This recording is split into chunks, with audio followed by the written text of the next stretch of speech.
1 Chapter Under the Shadows. Tel Aviv woke to another crowded and indifferent morning. People were rushing to work, stuck in traffic, glued to their phones, trying to catch up with life. But in the shadows of the city, one man wasn't in a hurry. Huddled in a worn-out coat, with his beard hiding most of his weathered face, lay a man resting on a piece of cardboard, Eliezer ben Natan. Eliezer was one of those men whom life had crushed and never lifted again. He was nearing 70. Once, he had been a respected mathematics teacher. Life's merciless current swept him away with a hospital debt, a lost home, and no family to lean on.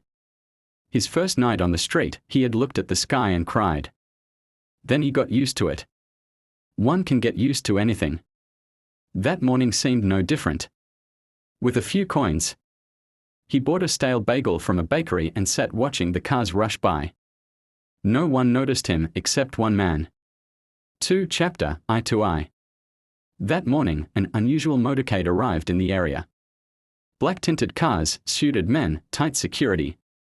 And from one of the vehicles stepped a familiar figure, Benjamin Netanyahu.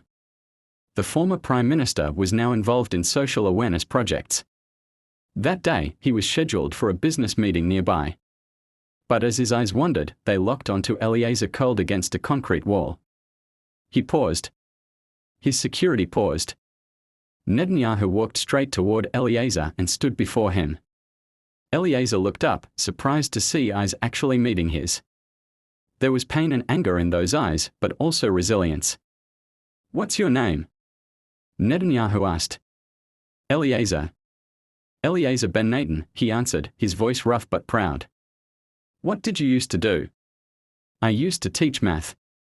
But life tossed me away like an unsolved equation." That line struck a chord. Netanyahu's father had also been a teacher. To see one like this, forgotten, hurt something deep inside him. "Come with me," Netanyahu said firmly. "Where to?" Eliezer asked, startled. "Somewhere high. Somewhere above all this." 3 Chapter Rising Hope. 2 days later, a private jet waited at Tel Aviv airport.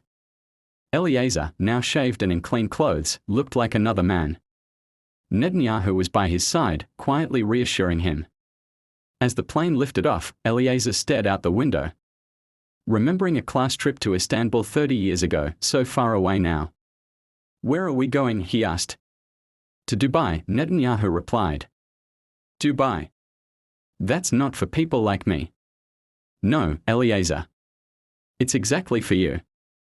Sometimes, to lift someone, you must take them all the way up." 4 Chapter Burj Khalifa. When the warm winds of Dubai brushed against Eliezer's face, a tremble ran through him. They were driven in a Rolls-Royce to the city center. His eyes locked onto the towering structure piercing the clouds, Burj Khalifa. "What on earth is that?" he whispered. The elevator ride began. The numbers climbed: 50, 80, 100.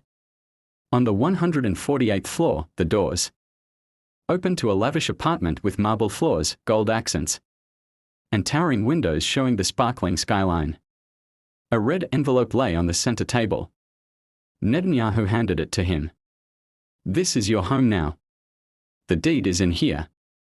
This is your new beginning." Eliezer's knees buckled. His hands trembled as he opened the envelope. It was real. It was a deed with his name on it. "No. This can't be you. It can't." Netanyahu gently touched his shoulder. "You were forgotten by the world. But I didn't forget you." That night, Eliezer stared out at the city lights and cried, not from sorrow, but from joy. Perhaps for the first time in decades. 5 Chapter Loneliness at the Top. Despite the grandeur of the apartment, Eliezer couldn't escape the silence within. He stood for hours at the window, looking down at the world. Even from up high, he could still feel the cold of the sidewalks. The next morning, a knock at the door. Hotel management entered with clothes, food, and a leather-bound planner. Inside was a note from Netanyahu. "This is not just a home. It's a new life. Start writing your first page today. BN." Eliezer sat at the desk, touched a pen for the first time in years, and began to write his story, his students, his pain. The more he wrote, the lighter his heart felt. 6th chapter, Feeling Alive Again. By the second week, Eliezer began to explore the outside world again. At the mall below Burj Khalifa, people noticed him not with pity, but with respect. He walked with a quiet dignity. One day, while sitting at a cafe, a young boy approached. "Are you the guy from TV? The man Netanyahu gave a house to?" Eliezer smiled. "I was a teacher once. I'm bad at math. Can you teach me?" That day, Eliezer gave his first lesson in years. On napkins, he wrote equations. People gathered around. It was the beginning of something. 7th chapter, A Visit from Netanyahu.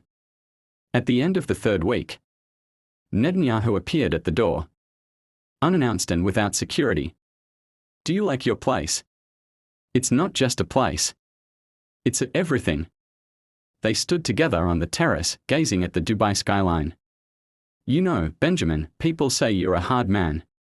Netanyahu smiled faintly. "Maybe I am. But some things soften you. You're one of those things." Eliezer opened up about his darkest times. Netanyahu listened silently, nodding occasionally. When Eliezer finished, Netanyahu said, "You've been reborn. But don't just live this story. Tell it." 8th chapter, Lessons from the Heights. Eliezer converted one room of his apartment into a mini classroom.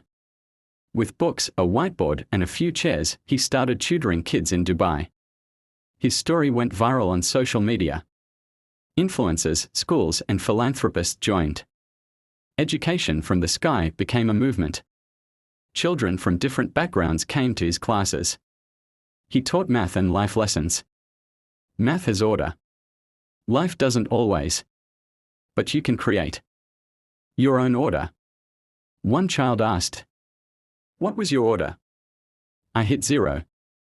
But someone saw value in me, and I divided infinity with it."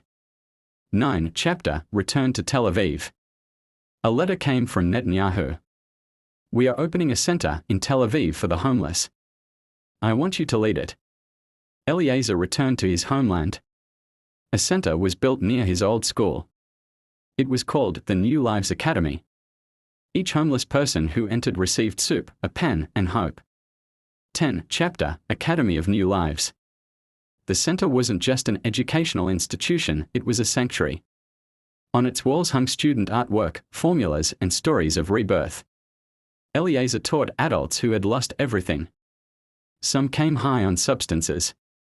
Weeks later, they were reading, solving math, and rebuilding. One day, he asked, "What happens when someone hits rock bottom?" "Silence." He wrote on the board. Then, they finally look up. 11th chapter, Going Global. Eliezer's story spread across the globe. CNN, BBC, Al Jazeera, everyone interviewed him. The most frequent question: "Why did Netanyahu do this for you?" His answer: "Because he never lost his humanity."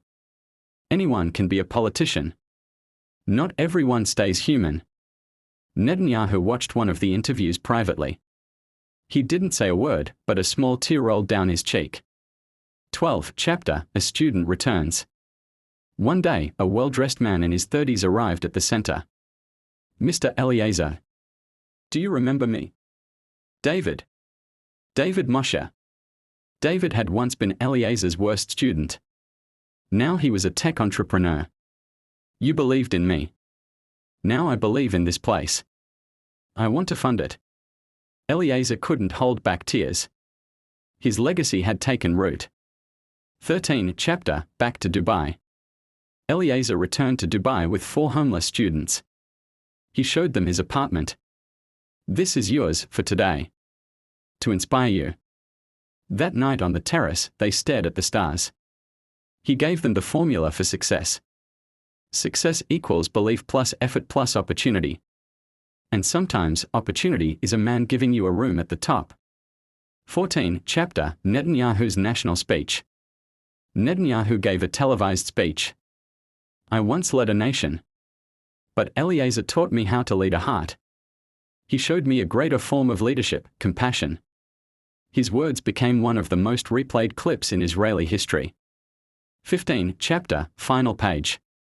Years later, Eliezer turned 80. His hair snow white.